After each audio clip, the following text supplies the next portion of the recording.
આ સરકારી મારે પારુલબેનને સમજાવવું છે કે સરકારી છે શું. મારી વાતો સાંભળેલા મારા બાપો વડોદરામાં તમે નીકળો એટલે તમને સરકારી હોસ્પિટલ જોવા મળે, સરકારી બસ જોવા મળે, સરકારી પુસ્તકાલય વડોદરામાં કે આખા ગુજરાતમાં કે આખા ભારતમાં કે આખી દુનિયામાં બધે તમને સરકારી જોવા મળે.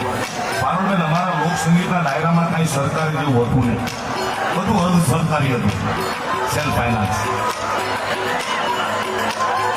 અમારો જુનાગઢનો આ જુનાગઢ વાળા કેટલા છે?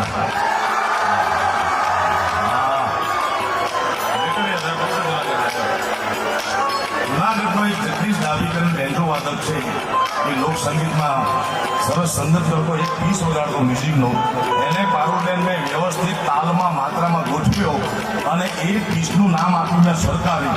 એ પીસ ચાલી ગયો આખી દુનિયામાં. બોલો હવે ઠોકો સરકારી.